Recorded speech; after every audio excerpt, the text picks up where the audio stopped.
दोस्तों, आज की कहानी है भाग्यवान। अब दोनों बहुओं की रसोई अलग कर दो। दोस्तों, कहानी शुरू करने से पहले अगर आपने हमारे चैनल को सब्सक्राइब नहीं किया है तो सब्सक्राइब कर लीजिए ताकि आपके पास पहुंचे हर नया वीडियो। रसोई में जहाँ कुछ मीठी कहानियाँ बनती हैं वहीं कुछ कड़वी यादें भी छोड़ जाती हैं। ऐसा ही कुछ हुआ सीमा के साथ। सीमा के देवर की शादी को अभी 8 महीने हुए थे। सीमा के पास 2 बेटियां थी। सीमा एक कामकाजी महिला थी। वैसे तो वह ऑफिस जाती, लेकिन उसके पति ने घर में भी एक कमरे में ऑफिस बना रखा था, जिससे जब भी बच्चों को दिक्कत हो सीमा घर से ही काम कर ले। सीमा के कामकाजी होने की वजह से उसकी देवरानी को रसोई के ज्यादातर काम देखने पड़ते। यूँ तो सीमा ने घर में सभी कामों के लिए काम वाली बाई रखी हुई थी, यहाँ तक कि खाने वाली भी लगा रखी थी। सास उसकी थी नहीं, केवल ससुर और एक देवर, दोनों बहुएं थी घर में। लेकिन ससुर जी को खाना काम वाली के हाथ का ही खाना पड़ता। सीमा तो समय मिलने पर कभी कभार देख लेती, लेकिन देवरानी उसे तो शुरू से ही काम वाली की आदत पड़ गई।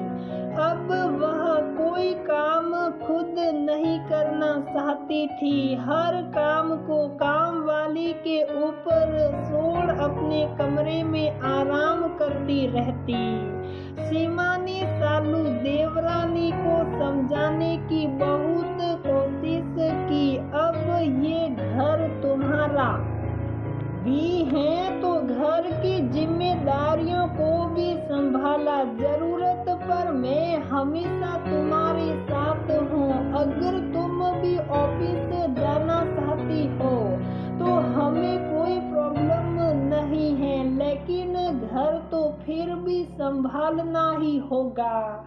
जब सालू सीमा के समझाने से भी ना समझी तो उसने अमर देवर से बात की। अब तो सालू को सीमा अपनी दुश्मन दिखाई देती। पढ़ी लिखी थी, लेकिन आराम छोड़ कर ऑफिस भी नहीं संभालना चाहती। ना घर ना ऑफिस, सारे दिन बस आराम ही आराम। एक दिन सीमा को 1.5 साल की बेटी भूख से रो रही थी।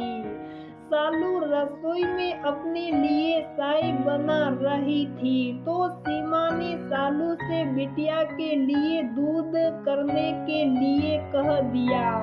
क्योंकि उसकी मीटिंग चल रही थी तो वह बीच में नहीं छोड़ सकती थी। बिटिया रसोई में सासी के पास दूध लेने चली गई। जेठानी के काम बताने से सालू पहले ही चिढ़ गई थी। उस पर बच्ची के सासी सासी करने से गुस्से से आग बबूला हो गई। थोड़ी देर पहले ही काम वाली खाना बनाकर गई थी। गैस पर गरम कुकर रखा था। सालू ने गुस्से में बर्तन पटकने शुरू कर दिए। अचानक गैस पर रखा कुकर लुढ़क गया और बच्ची को सूता हुआ नीचे गिर गया। कुकर से सब्जी का गर्म पानी बच्ची के ऊपर गिर गया।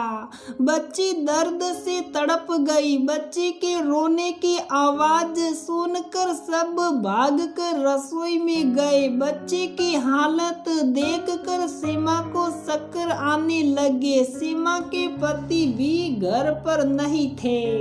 ससुर ने उसे हिम्मत बंधाई और दोनों बच्ची को लेकर डॉक्टर के पास भागे। डॉक्टर ने बच्ची की जली हुई कमर और गर्दन पर दवाई लगाई। डॉक्टर बोला घाव तो ठीक हो जाएंगे लेकिन निशान नहीं जा पाएंगे। बच्चे की कोमल त्वचा बुरी तरह झुलस गई थी।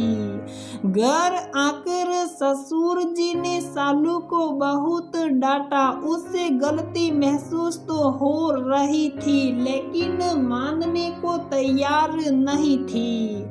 सीमा ने कुछ नहीं बोला, बस अपने ससुर के पास जाकर इतना कहा, आज से हमारी रसोई अलग होगी और जो भी काम वाली मैंने लगा रखी है वो केवल मेरा काम करेगी। आप मेरे साथ ही रहेंगे। अगर आपका मन देवर के साथ रहने का है तो मैं आपको रोकूंगी नहीं। ससुर जी को दुख तो बहुत हुआ लेकिन उन्हें पता था सालू की गलती बहुत बड़ी थी। उन्होंने सीमा के साथ रहने का फैसला किया और रसोई 2 हिस्सों में बट गई। सालू बहुत खुश थी कि अब केवल अपना और अपने पति का साथ, ना किसी का काम ना किसी की साकरी। लेकिन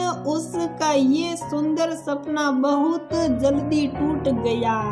अलग होने के बाद सालू को सारे काम खुद करने पड़ते क्योंकि उसके पति की कमाई इतनी नहीं थी कि वह एक भी काम वाली रख सके। अब उसे समझ आ रहा था जेठानी ने घर को एक सूत्र में बांध रखा था जिसे उसने तोड़ दिया। लेकिन अब पछताए होत क्या जब चिड़िया सूख गई खेत। आज भी सीमा अपनी देवरानी को माफ नहीं कर पाई है। एक औरत अपने साथ सब कुछ सहन कर सकती है लेकिन अपने बच्चों के साथ कोई भी अन्याय सहन नहीं कर सकती। उसकी बिटिया भी अब बड़ी हो गई हैं। जब भी सीमा उसकी कमर पर जला हुआ निशान देखती उसे सालों पुरानी वो कड़वी घटना दिल में दर्द दे जाती है। तो दोस्तों हमारी ये कहानी यहीं पर समाप्त होती है। अगर आपको हमारी ये कहानी पसंद आती है तो प्लीज वीडियो को लाइक करें, शेयर करें और हमारे चैनल को सब्सक्राइब जरूर करें।